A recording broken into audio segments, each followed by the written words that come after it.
കർത്താവായ യേശുക്രിസ്തുവിന്റെ നിസ്തുല്യ നാമത്തിൽ ഏവർക്കും സ്നേഹവന്ദനം. പ്രിയ സഹോദരി സഹോദരന്മാരെ, സർവ്വജനത്തിനും ഉണ്ടാകുവാനുള്ള മഹാസന്തോഷമായി ഈ ഭൂമിയിൽ പിറന്ന നമ്മുടെ കർത്താവായ യേശുക്രിസ്തുവിന്റെ മഹത്വപ്രകാശ ദിനങ്ങളിലൂടെയാണല്ലോ നാം സഞ്ചരിക്കുന്നത്. ഡേയ്സ് ഓഫ് എപ്പിഫനി, ഉദയത്തിൻ്റെ നാളുകൾ. യേശുക്രിസ്തു യോർദാൻ നദിയിൽ സ്നാപക യോഹന്നാന്റെ കൈക്കീഴിൽ സ്നാനമേറ്റതിന് ശേഷം തന്നെത്താൻ വെളിപ്പെടുത്തുവാൻ സിബുലുവിൻ്റെയും നഫ്താലിയുടെയും ആ പ്രദേശങ്ങളിലേക്ക്, ജാതികളുടെ ഗലീലായിലേക്ക് കടന്നു പോകുന്നതായി നാം കാണുന്നു. ഇരുട്ടിലിരുന്ന ജനം വലിയൊരു പ്രകാശം കണ്ടു. അവനവിടെ സ്വർഗരാജ്യം സമീപിച്ചിരിക്കാൻ മാനസാന്തരപ്പെടുകയും എന്ന് പ്രസംഗിച്ചു തുടങ്ങി. നാം ഈ യേശുവിനെ സകല ജാതികൾക്കും പ്രകാശം കൊടുക്കുന്നവനായി കാണുന്നു. കാരണം യേശുക്രിസ്തു ഭൂമിയിൽ വന്നത് മാനവരാശിയുടെ രക്ഷയ്ക്കായിട്ടാണ്. പാപത്തിലാണ്ടുപോയ മനുഷ്യവർഗത്തെ രക്ഷിച്ച് തന്നോടൊപ്പം ചേർക്കുവാനാണ് യേശുക്രിസ്തു വന്നത്. ആ ഒരു വലിയ ദൗത്യം വെളിപ്പെടുത്തുന്ന വചനഭാഗമാണ് ഇന്ന് നാം പഠിക്കുവാൻ പോകുന്നത്. അത് പഴയ നിയമത്തിൽ നിന്നാണ്. From the book of Isaiah, chapter 49 verses 7 to 13. ഇവിടെ യേശുക്രിസ്തുവിൻ്റെ ദൗത്യത്തെ പറ്റിയുള്ള ഒരു വിശദീകരണം നമുക്ക് കാണുവാൻ കഴിയും. അതുപോലെ യേശുക്രിസ്തുവിൻ്റെ ആ പേഴ്സണാലിറ്റിയെ പറ്റി വിവരിച്ചിരിക്കുന്നു. ഈ വചനഭാഗം, അതായത് യെശയ്യാ പ്രവചനത്തിൻ്റെ 40 മുതൽ 55 വരെയുള്ള അധ്യായങ്ങൾ, അതാരാണ് എഴുതിയത് എന്ന് നമുക്കറിയില്ല. കാരണം അതിനു മുമ്പുള്ള അധ്യായങ്ങളെ അപേക്ഷിച്ച് ഈ അധ്യായങ്ങൾ പ്രവാസത്തിൽ പോയ ഇസ്രായേൽ ജനത്തെ, അഥവാ കിങ്ഡം ഓഫ് ജൂദായെ ആശ്വസിപ്പിക്കുന്ന, അവർക്ക് പ്രത്യാശ കൊടുക്കുന്ന, അവർക്ക് ധൈര്യം കൊടുക്കുന്ന ഒരു പ്രവചനമായിട്ട് നമുക്ക് കാണുവാൻ കഴിയും. ഇതിനെ പ്രധാനമായും സെക്കൻഡ് ഐശായ അല്ലെങ്കിൽ ന്യൂട്രോ ഐശായ എന്നാണ് വേദപുസ്തക പഠിതാക്കൾ വിളിക്കുന്നത്. കാരണം ഇവിടെ യേശുക്രിസ്തുവിൻ്റെ ആ ദൗത്യത്തെ പറ്റി പറയുന്നു. യേശുക്രിസ്തുവിന് മുമ്പ് 6-ാം നൂറ്റാണ്ടിൽ ബാബിലോണിയ പ്രവാസത്തിലേക്ക് പോയ തൻ്റെ ജനത്തെ അവിടുന്ന് വിടുവിച്ചു കൊണ്ടുവരുവാൻ, അവരെ റിസ്റ്റോർ ചെയ്യുവാൻ, അവർക്ക് പ്രത്യാശയായി ഇവിടെ പ്രവചനം നടത്തിയിരിക്കുന്നു യെശയ്യാവ്. ഇതിൻ്റെ ഇമ്മീഡിയറ്റ് കോണ്ടെക്സ്റ്റിൽ നാം അതാണ് മനസ്സിലാക്കുന്നത്. പക്ഷേ അതിൻ്റെ ഒരു വൈഡർ അല്ലെങ്കിൽ ബ്രോഡർ കോണ്ടെക്സ്റ്റിൽ നമുക്ക് കാണാം ഇതൊരു വ്യക്തിയെ പറ്റിയാണ് സംസാരിക്കുന്നത് എന്ന്. ആ വ്യക്തി മറ്റാരുമല്ല, നമ്മുടെ കർത്താവായ യേശുക്രിസ്തുവാണ്. യേശുക്രിസ്തുവിൻ്റെ ദൗത്യം തൻ്റെ സ്വന്തം ജനമായി താൻ തിരഞ്ഞെടുത്ത ഇസ്രായേലിനെ യഥാസ്ഥാനപ്പെടുത്തുക, അതുപോലെ സകല ജനത്തിനും, അതായത് യഹൂദന്മാരല്ലാത്ത ജാതികൾ, അതിൽ നാമും ഉൾപ്പെടും, നമുക്കെല്ലാം രക്ഷ തരുവാനാണ് യേശുക്രിസ്തു വന്നത്. അതിവിടെ വ്യക്തമാക്കുന്നു. നമുക്ക് നോക്കാം. ഐശയ്യ ചാപ്റ്റർ 49 1-ാം വാക്യം മുതൽ നമുക്ക് അങ്ങ് വായിക്കാം. ദ്വീപുകളെ എൻ്റെ വാക്ക് കേൾപ്പീൻ, ദൂരത്തുള്ള വംശങ്ങളെ ശ്രദ്ധിപ്പീൻ. യഹോവ എന്നെ ഉദരം മുതൽ വിളിച്ചു, ഗർഭം മുതൽ വിളിച്ചു. എൻ്റെ അമ്മയുടെ ഉദരത്തിൽ ഇരിക്കയിൽ തന്നെ എൻ്റെ പേർ പ്രസ്താവിച്ചിരിക്കുന്നു. അവൻ എൻ്റെ വായെ മൂർച്ചയുള്ള വാൾ പോലെയാക്കി തൻ്റെ കൈയുടെ നിഴലിൽ എന്നെ ഒളിപ്പിച്ചു. അവൻ എന്നെ മിനുക്കിയ അമ്പാക്കി തൻ്റെ പൂണയിൽ മറച്ചു വെച്ചു. എന്നോട്, ഇസ്രായേലേ, നീ എൻ്റെ ദാസൻ, ഞാൻ നിന്നിൽ മഹത്വീകരിക്കപ്പെടും എന്ന് അരുളി ചെയ്തു. ഞാൻ വെറുതെ അധ്വാനിച്ചു, എൻ്റെ ശക്തിയെ വ്യർത്ഥമായും നിഷ്ഫലമായും ചിലവഴിച്ചിരിക്കുന്നു എന്ന് പറഞ്ഞു. എങ്കിലും എൻ്റെ ന്യായം യഹോവയുടെ പക്കലും എൻ്റെ പ്രതിഫലം എൻ്റെ ദൈവത്തിൻ്റെ പക്കലും ഇരിക്കുന്നു.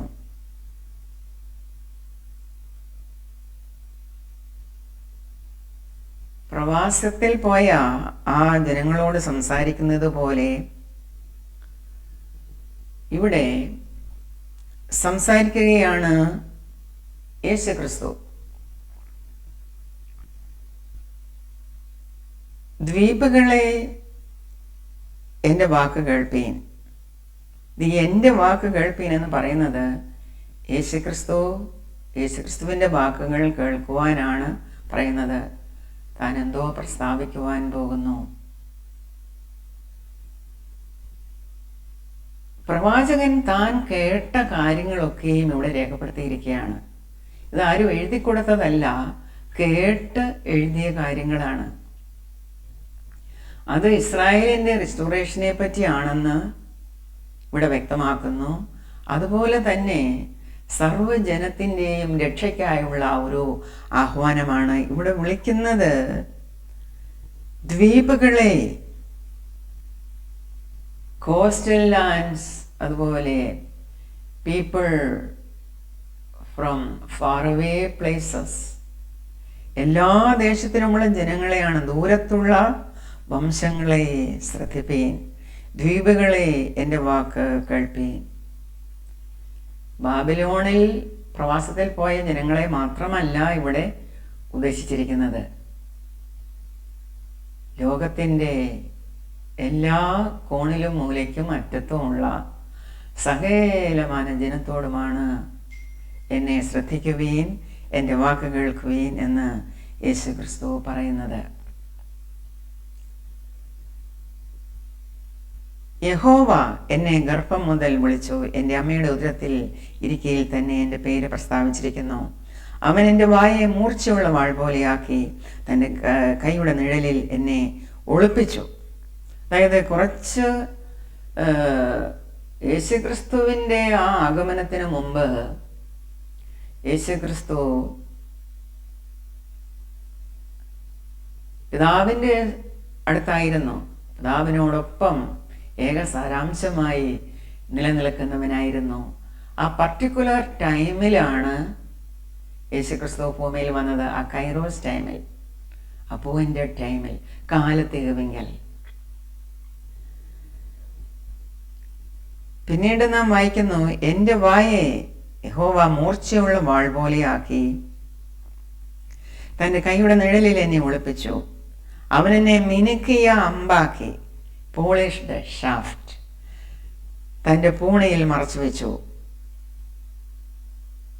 അതായത് ഇങ്ങനെയുള്ള പിയേഴ്സിങ് വേർഡ്സ് ഇതെല്ലാം തൻ്റെ വായിൽ നിന്ന് പുറപ്പെടുവാനിരിക്കുന്നു. താൻ സ്നേഹത്തോടെ സകല ജനത്തെയും തൻ്റെ രക്ഷയിലേക്ക് വിളിക്കുകയാണ്. ഈ വിളിച്ചവൻ തന്നെ ന്യായവിധിക്കായും ഇരിക്കും. അന്ന് അവൻ്റെ വാക്കുകൾ കടുപ്പമേറിയതായിരിക്കും. അത് മിനുക്കിയ അമ്പ് പോലെയും അതുപോലെ മൂർച്ചയുള്ള വാൾ പോലെയും ഒക്കെ ആയിരിക്കും. അത് നാം മനസ്സിലാക്കണം. ഈ പ്രവചനം എത്രയോ നൂറ്റാണ്ടുകൾക്ക് മുമ്പാണ് പ്രവാചകനിൽ കൂടെ പുറത്തു വന്നത്. ഇവിടെ യേശുവിനെ പറ്റി പറയുന്നു, ഞാൻ വെറുതെ അധ്വാനിച്ചു, എൻ്റെ ശക്തിയെ വ്യർത്ഥമായും നിഷ്ഫലമായും ചെലവഴിച്ചിരിക്കുന്നു എന്ന് പറഞ്ഞു.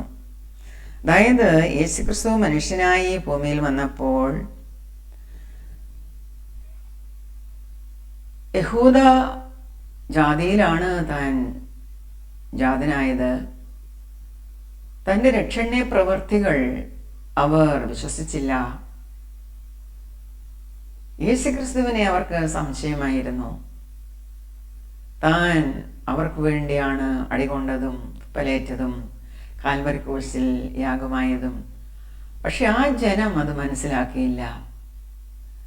അവർ ആ ജനത്താൽ നിന്ദിക്കപ്പെട്ടു, പരിത്യജിക്കപ്പെട്ടു, ഉപേക്ഷിക്കപ്പെട്ടു. അവർ അവനെ കൈക്കൊണ്ടില്ല. അത് നൂറ്റാണ്ടുകൾക്ക് മുമ്പേ ഇവിടെ രേഖപ്പെടുത്തിയിരിക്കുകയാണ്. യേശുക്രിസ്തു പറയുന്നു, എങ്കിലും എൻ്റെ ന്യായം യഹോവയുടെ പക്കലും എൻ്റെ പ്രതിഫലം എൻ്റെ ദൈവത്തിൻ്റെ പക്കലും ഇരിക്കുന്നു. ഇപ്പോഴോ യാക്കോബിനെ തൻ്റെ അടുക്കൽ തിരിച്ചു വരുത്തുവാനും ഇസ്രായേലിനെ തനിക്ക് വേണ്ടി ശേഖരിപ്പാനും എന്നെ ഗർഭത്തിൽ തൻ്റെ ദാസനായി നിർമ്മിച്ചിട്ടുള്ള യഹോവ അരുളി ചെയ്യുന്നു. ഞാൻ യഹോവയ്ക്ക് മാന്യനും എൻ്റെ ദൈവം എൻ്റെ ബലവും ആകുന്നു.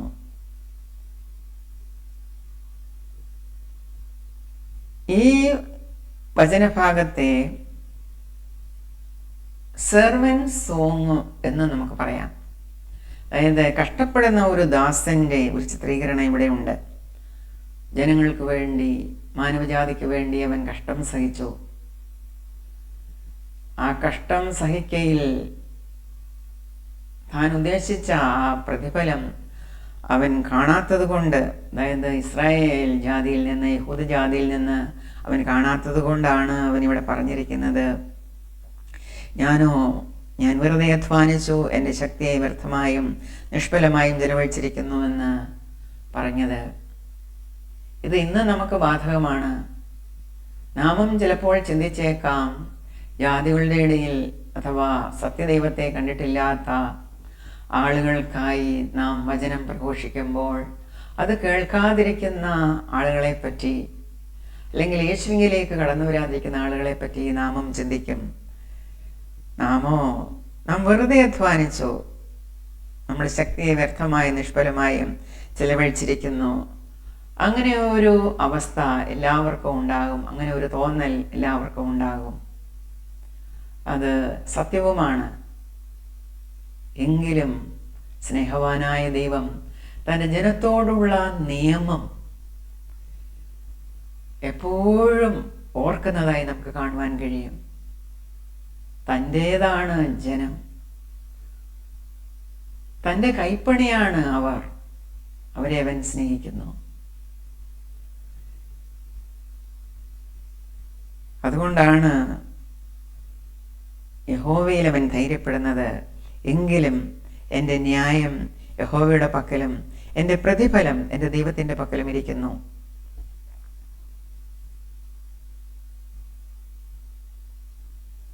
ഞാൻ യഹോവയ്ക്ക് മാന്യനും എൻ്റെ ദൈവം എൻ്റെ ബലവുമാകുന്നു.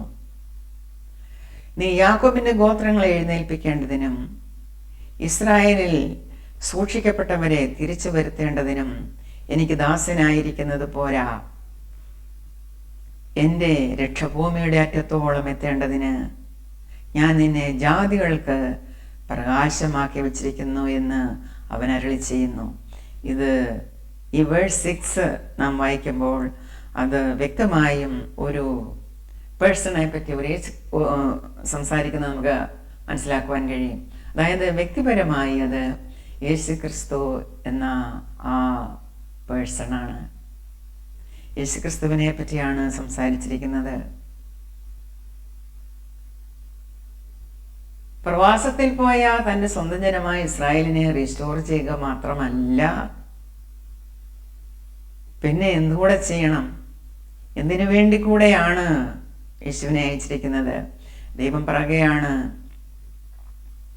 എൻ്റെ രക്ഷ ഭൂമിയുടെ അറ്റത്തോളം എത്തേണ്ടതിന് ഞാൻ നിന്നെ ജാതികൾക്ക് പ്രകാശമാക്കി വച്ചിരിക്കുന്നു.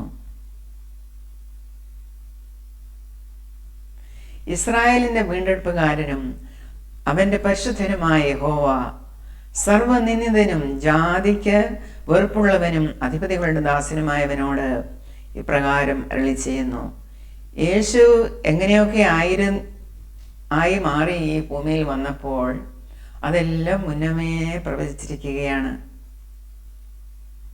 സർവനിന്ദിതൻ, എല്ലാവരുമായ യേശുക്രിസ്തുവിനെ നിന്ദിച്ചു. അവൻ ജാതിക്ക് വെറുപ്പുള്ളവനായി മാറി, അധിപതികളുടെ ദാസനുമായി. അവൻ ദാസവേഷം ധരിച്ചു എന്നാണ് നാം വായിക്കുന്നത്. ദൈവത്തോടുള്ള തൻ്റെ സമത്വം മുറുകെ പിടിച്ചു കൊള്ളണമെന്ന് വിചാരിക്കാതെ വേഷത്തിൽ മനുഷ്യനായി വിളങ്ങി അവൻ ദാസനായി ക്രൂശിലെ മരണത്തോളം അനുസരണമുള്ളവനായി മാറി.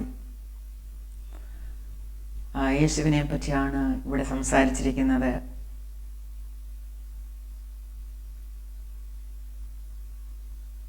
വിശ്വസ്തനായ യഹോവ നിമിത്തവും നിന്നെ തിരഞ്ഞെടുത്ത ഇസ്രായേലിൻ പരിശുദ്ധൻ നിമിത്തവും രാജാക്കന്മാർ കണ്ട് എഴുന്നേൽക്കുകയും പ്രഭുക്കന്മാർ കണ്ട് നമസ്കരിക്കുകയും ചെയ്യും. ഇത് യേശുവിന് സംഭവിക്കുവാൻ പോകുന്നതാണ്.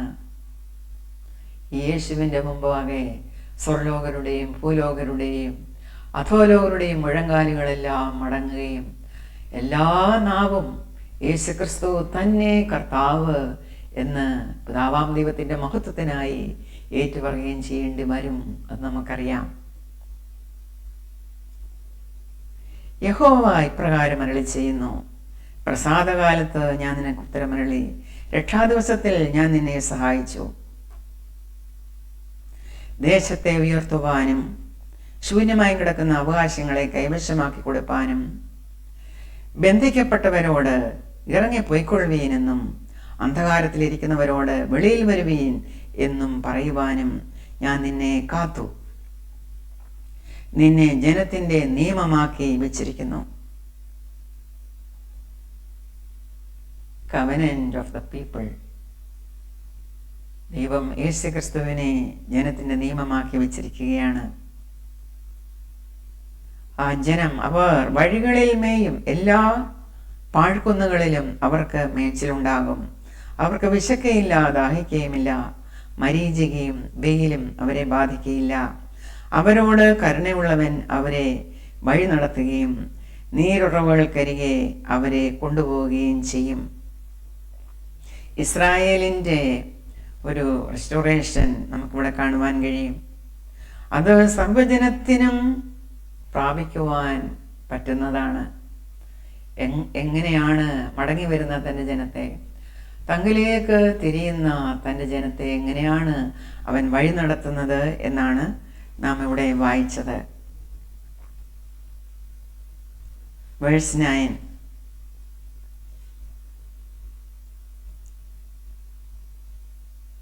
നിന്നെ ജനത്തിന് നിയമമാക്കി വെച്ചിരിക്കുന്നു.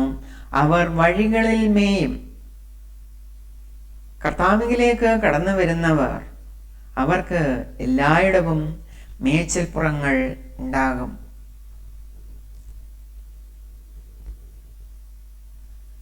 To say to the captives, come out, and to those in darkness, be free. They will feed beside the roads and find pasture on every barren hill.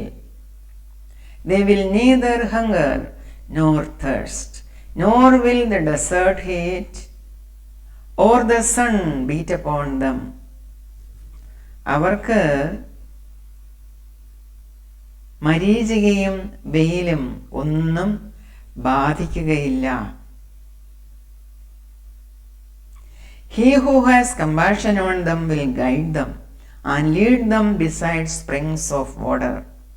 I will turn all my mountains into roads, and my highways will be raised up. കാരണം എന്താണ്? See, they will come from afar, some from the north, some from the west, some from the region of Sinim. ഭൂലോകത്തിൻ്റെ എല്ലാ കോണുകളിൽ നിന്നും മൂലകളിൽ നിന്നും എൻ്റെ ജനം കർത്താവിനെ നമസ്കരിക്കുവാൻ കടന്നു വരും. കാരണം സകല ജനത്തിനും പ്രകാശമായി യേശുക്രിസ്തു ഉദയം ചെയ്തിരിക്കുകയാണ്, ഉദിച്ചിരിക്കുകയാണ്. മഹത്വപ്രകാശ നാളുകളിൽ നാം ഇതാണ് വിശുദ്ധ ബൈബിളിലൂടെ ധ്യാനിക്കുന്നത്. സർവജനത്തിനും അവൻ പ്രത്യാശ കൊടുക്കുന്നു, ഒരു ധൈര്യം കൊടുക്കുന്നു, ആശ കൊടുക്കുന്നു, ആശ്വാസം കൊടുക്കുന്നു. ഇത്രയും നാൾ നിങ്ങൾ സത്യദൈവത്തെ അനുസരിക്കാതെ നടന്നുവോ? സാരമില്ല, കടന്നു വരുവീൻ, കർത്താവിലേക്ക് കടന്നു വരുവീൻ. അവൻ പ്രകാശമായി ജനതകളുടെ മേൽ, സകല ജാതികളുടെയും മേൽ ഉദിച്ചിരിക്കുകയാണ്. അവരോട് കരുണയുള്ളവൻ അവരെ വഴി നടത്തുകയും നീരുറവുകൾ കരികെ അവരെ കൊണ്ടുപോവുകയും ചെയ്യും. ഞാൻ എൻ്റെ മലകളെയൊക്കെയും വഴിയാക്കും, എൻ്റെ പെരുവഴികൾ പൊങ്ങിയിരിക്കും. ഇതാ അവർ ദൂരത്ത് നിന്നും, ഇവർ വടക്ക് നിന്നും പടിഞ്ഞാറ് നിന്നും, ഇവർ സിനീം ദേശത്ത് നിന്നും വരുന്നു, ഈജിപ്തിൽ നിന്നുമെല്ലാം വരുന്നു. ആകാശമേ ഘോഷിച്ചുല്ലസിക്ക, ഭൂമിയെ ആനന്ദിക്ക, പർവ്വതങ്ങളെ പൊട്ടിയാർക്കുവേൻ. യഹോവ തൻ്റെ ജനത്തെ ആശ്വസിപ്പിക്കുന്നു, തൻ്റെ അരിഷ്ടന്മാരോട് കരുണ കാണിക്കുന്നു. എത്ര വലിയ പ്രത്യാശയാണ് സർവശക്തനായ ദൈവം യേശുക്രിസ്തുവിലൂടെ മാനവജാതിക്ക് നൽകിയിരിക്കുന്നത്. Shout for joy, O heavens, rejoice, O earth, burst into song, O mountains. For the Lord comforts his people and will have compassion on his afflicted ones.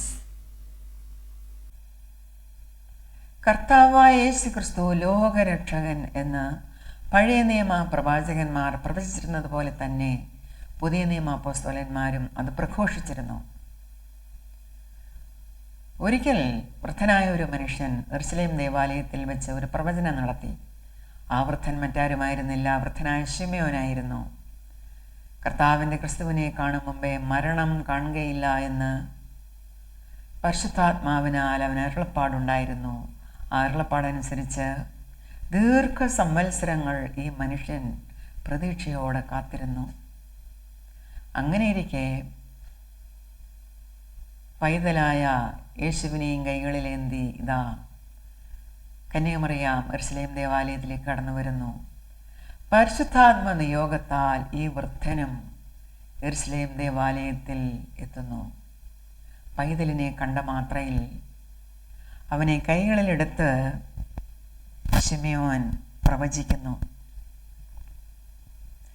ജാതികൾക്ക് വെളിപ്പെടുവാനുള്ള പ്രകാശവും നിന്റെ ജനമായ ഇസ്രായേലിൻ്റെ മഹത്വവുമായി നീ സകല ജാതികളുടെയും മുമ്പിൽ ഒരുക്കിയിരിക്കുന്ന നിന്റെ രക്ഷയെ എൻ്റെ കണ്ണ് കണ്ടുവല്ലോ.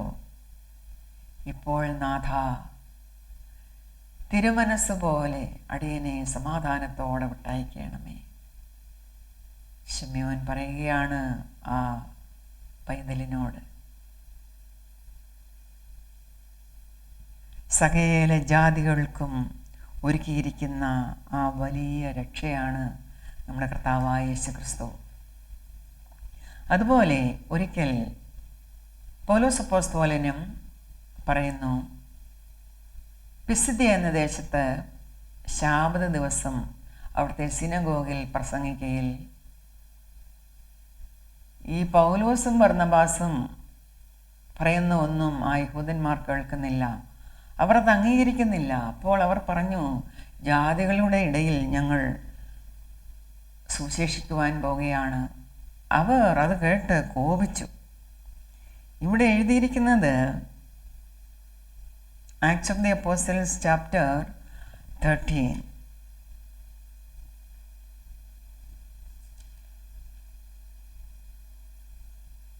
From verse 46.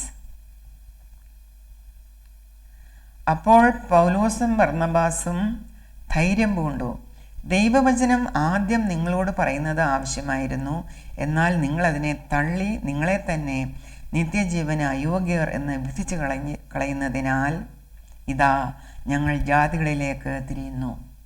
ഇനി ഒരു കൊട്ടേഷനാണ് പറയുന്നത്, നീ ഭൂമിയുടെ അറ്റത്തോളവും രക്ഷയാകേണ്ടതിന് ഞാൻ നിന്നെ ജാതികളുടെ വെളിച്ചമാക്കി വച്ചിരിക്കുന്നു എന്ന് കർത്താവ് ഞങ്ങളോട് കൽപ്പിച്ചിട്ടുണ്ട് എന്ന് പറഞ്ഞു. ജാതികൾ ഇത് കേട്ട് സന്തോഷിച്ചു, ദൈവത്തെ മഹത്വപ്പെടുത്തി. നിത്യജീവനായി നിയമിക്കപ്പെട്ടവർ എല്ലാവരും വിശ്വസിച്ചു. ഇവിടെ പൗലോസ്ലീഹ പറയുന്നത്, നീ ഭൂമിയുടെ അറ്റത്തോളവും രക്ഷയാകേണ്ടതിന് ഞാൻ നിന്നെ ജാതികളുടെ വെളിച്ചമാക്കി വച്ചിരിക്കുന്നു. അത് യേശുവിനെ പറ്റി പറഞ്ഞിരിക്കുന്ന കാര്യമാണ് പൗലോസ് അപ്പോസ്തലൻ കോട്ട് ചെയ്തിരിക്കുന്നത്. തിരുവചനത്തിലെ ഇക്കാര്യങ്ങളെല്ലാം വ്യക്തമായി അറിയുന്ന അപ്പോസ്തലന്മാർ ഈ കാര്യം എല്ലായിടത്തും പ്രഘോഷിച്ചിരുന്നു. ഒരിക്കൽ പത്രോസ് പറയുകയാണ്, മറ്റൊരുത്തനിലും രക്ഷയില്ല, നാം രക്ഷിക്കപ്പെടുവാൻ ആകാശത്തിന് കീഴിൽ മനുഷ്യരുടെ ഇടയിൽ നൽകപ്പെട്ട വേറൊരു നാമവുമില്ല എന്ന്. അത്രമാത്രം ധൈര്യത്തോടെയാണ് അവർ പ്രസംഗിച്ചിരുന്നത്. യേശു ക്രിസ്തു സകല ജനത്തിൻ്റെയും രക്ഷകനായി ഇവിടെ ചിത്രീകരിക്കപ്പെടുന്നു. താൻ നിന്ദിക്കപ്പെട്ടു എങ്കിലും അത് തൻ്റെ ജനത്തിൻ്റെ നിന്ദ മാറ്റുവാനായിരുന്നു. തന്നെ കഷ്ടപ്പെടുന്ന ദാസനായിട്ടാണ് യെശയ്യാവ് ചിത്രീകരിച്ചിരിക്കുന്നത്.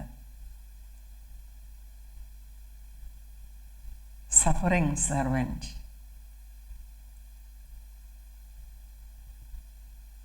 ഇവിടെ ദൈവത്തിൻ്റെ വിശ്വസ്തതയാണ് നാം മനസ്സിലാക്കേണ്ടത്.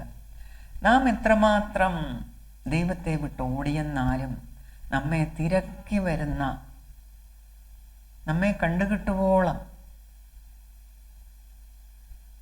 നമ്മെ തിരക്കി ഇറങ്ങുന്ന ഒരു ദൈവത്തെയാണ് നമുക്ക് കാണുവാൻ കഴിയുന്നത്. ഭംഗം വരാത്ത ദൈവത്തിൻ്റെ വിശ്വസ്തത. ഇവിടുത്തെ ഈ കോർ മെസ്സേജ് എന്ന് പറയുന്നത് ദൈവത്തിൻ്റെ ഈ വിശ്വസ്തതയാണ്. Steadfast commitment to his covenant promises. നമുക്കറിയാം, മുഴുവനും പാപത്തിലാണ്ടുപോയ ഒരു ജനം, രക്ഷകനെ കുരിശിലേറ്റിയ ഒരു ജനം. ഇവിടെയും ദൈവത്തിൻ്റെ സ്നേഹത്തിന്, ദൈവത്തിൻ്റെ വിശ്വസ്തതയ്ക്ക് ഒരു ഭംഗവും വരുന്നില്ല. തൻ്റെ അപ്പോസ്തലന്മാരിലൂടെ അവനിത് പ്രഘോഷിക്കുകയാണ്. ഇന്ന് നിങ്ങൾ കേൾക്കുന്ന ഈ വചനവും അതാണ്. ആ പ്രഘോഷണമാണ് ഇന്നും ഇവിടെ നടക്കുന്നത്. തെറ്റുകൾക്ക് ശിക്ഷ ലഭിക്കേണ്ടിയിടത്ത്, ന്യായവിധിയിൽ അകപ്പെടേണ്ടിയിരുന്നിടത്ത് അവരെ ദൈവകരുണ മാടി വിളിക്കുന്നു. ബദ്ധന്മാരെ വിടുവിക്കുവാൻ, അന്ധകാരത്തിലിരിക്കുന്നവരോട് പുറത്തു വരുവീനെന്ന് വിളിച്ചു പറയുവാൻ, ബന്ധിക്കപ്പെട്ടിരിക്കുന്നവരോട് നിങ്ങൾ ബന്ധനത്തിൽ നിന്ന് പുറത്തു വരിക എന്ന് പറയുവാൻ യേശുക്രിസ്തുവിന് മാത്രമേ കഴിയൂ. ആ ഒരു സുവിശേഷമാണ് സഹോദരങ്ങളെ നാം ഇന്ന് കേൾക്കുന്നത്. ജനതകൾക്ക്, സകല ജാതികൾക്കും പ്രകാശമാണ് യേശുക്രിസ്തു. നമുക്ക് വേണ്ടത് ദൈവത്തിലുള്ള ആ അടിയുറച്ച വിശ്വാസമാണ്. നമ്മിൽ നിന്നും ദൈവം ആഗ്രഹിക്കുന്നത് ഈ വിശ്വസ്തതയാണ്. Steadfast love, steadfast devotion. നമുക്കറിയാം, യെശയ്യാവ് തന്നെ പ്രവചിച്ചിരിക്കുന്നു 26-ാം അധ്യായം 3-ാം വാക്യത്തിൽ, സ്ഥിരമാനസൻ നിന്നിൽ ആശ്രയം വച്ചിരിക്കുന്നതിനാൽ നീ അവനെ പൂർണ്ണ സമാധാനത്തിൽ കാക്കുന്നു. നമുക്ക് ഒരു സ്ഥിരമാനസം ഉണ്ടായിരിക്കണം. നമ്മുടെ ആ മനസ്സ്, ഈ വിശ്വസ്തത എന്ന് പറയുന്നത് ഒരു നിമിഷം കൊണ്ട് നേടിയെടുക്കാവുന്നതല്ല. നമുക്കെന്തെങ്കിലും അനുഗ്രഹങ്ങളോ നന്മകളോ കാണുമ്പോൾ അപ്പോൾ മാത്രം ദൈവത്തെ സ്തുതിക്കുകയും അപ്പോൾ മാത്രം ദൈവത്തിന് നന്ദി കരയറ്റുകയും അടുത്ത നിമിഷം അത് മറക്കുകയും ദൈവത്തിൽ നിന്ന് അകലുകയും ചെയ്യുന്ന അവസ്ഥയല്ല. അങ്ങനെയുള്ള ഒരാൾക്ക് വിശ്വസ്തനായിരിക്കുവാൻ സാധ്യമല്ല. ദീർഘനാളത്തെ ദീർഘവർഷത്തെ അല്ലെങ്കിൽ നമ്മുടെ മരണപര്യന്തം വരെ നാം ദൈവത്തിൽ നിന്ന് അനുഭവിക്കുന്ന ആ നന്മകൾ, ആ ഇടപെടലുകൾ, ഇതിൽ നിന്നാണ് നമുക്ക് വിശ്വസ്തരായിരിക്കുവാൻ കഴിയുക. ആ വിശ്വസ്തത അന്ത്യത്തോളം നാം വച്ചു പുലർത്തേണ്ടതാണ്. ഒരു വേള നമുക്ക് പ്രയാസമോ പ്രതികൂലങ്ങളോ ഉണ്ടായാൽ തന്നെ ആ ദൈവത്തിൽ തന്നെ ആശ്രയിക്കുവാൻ, ആ ദൈവത്തിൽ തന്നെ ചാരുവാൻ നമുക്ക് കഴിയണം. കാരണം ആ ദൈവത്തിൽ മാത്രമേ ആശ്രയമുള്ളൂ. അവൻ മാത്രമേ നമ്മെ സ്നേഹിക്കുകയുള്ളൂ. നാം അഗ്നിയിൽ കൂടെ കടന്നാലും വെള്ളത്തിൽ കൂടെ കടന്നാലും അവിടെയെല്ലാം നമ്മോടൊപ്പം ഇറങ്ങി വരുന്നവൻ നമ്മുടെ കർത്താവായ യേശുക്രിസ്തു മാത്രമാണ്. അതിനാൽ നാമും വിശ്വസ്തരായിരിക്കണം. നമുക്ക് സ്റ്റെഡ്ഫാസ്റ്റ് ലവ്, സ്റ്റെഡ്ഫാസ്റ്റ് ഡിവോഷൻ ഇതെല്ലാം ഉണ്ടായിരിക്കണം. സ്ഥിരമാനസൻ നാം ആകണം. സ്ഥിരമാനസർക്കാണ് ദൈവം പൂർണ്ണമായ സമാധാനം നൽകുന്നത്. പൂർണ്ണ സമാധാനത്തിൽ അവരാണ് കാക്കപ്പെടുന്നത്. കാരണം സ്ഥിരമാനസൻ ദൈവത്തിൽ തന്നെ ആശ്രയിക്കും.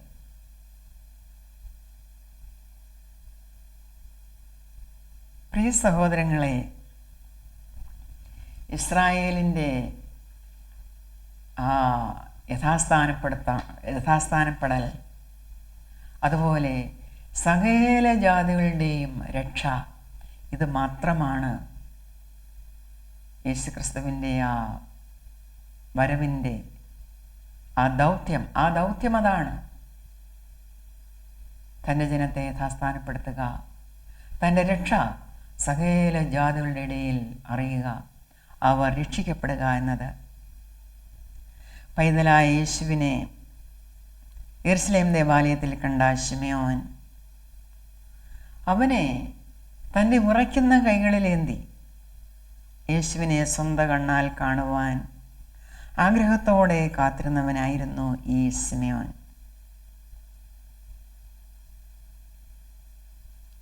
യേശുവിനെ പറ്റി ശിമയോൻ പ്രസ്താവിച്ചത്, ജാതികൾക്ക് വെളിപ്പെടുവാനുള്ള പ്രകാശം, നിന്റെ ജനമായ ഇസ്രായേലിൻ്റെ മഹത്വവുമായി നീ സകല ജാതികളുടെ മുമ്പിൽ ഒരുക്കിയിരിക്കുന്ന നിന്റെ രക്ഷ, ആ രക്ഷയെ എൻ്റെ കണ്ണ് കണ്ടുവല്ലോ എന്നാണ് ശിമയോൻ പറഞ്ഞത്.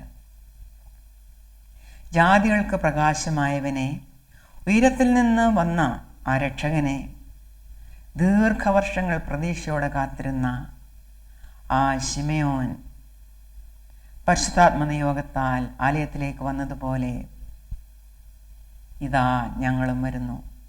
ഓ light of gentile nations, O saviour from above, drawn by your spirit's leading, we also come with joy and love.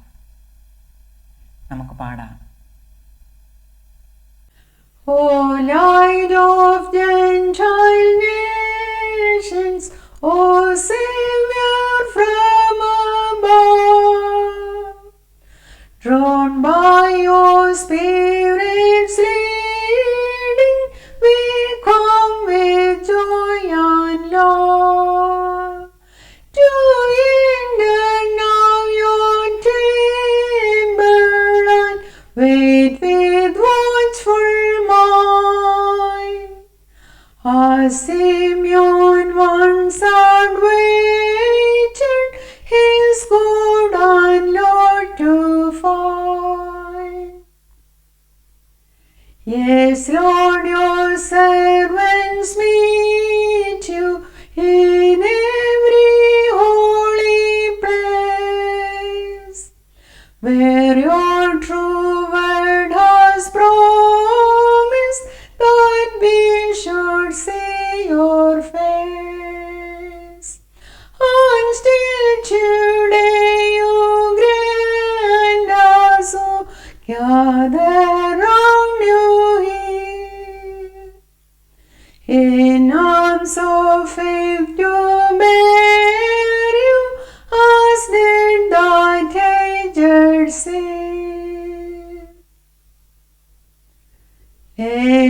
us, O Lord, be faithful, like Simeon to the end, so that his prayer exciting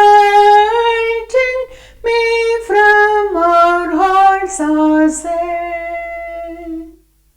O Lord, now let your servant depart in peace, I pray, since I have seen my Savior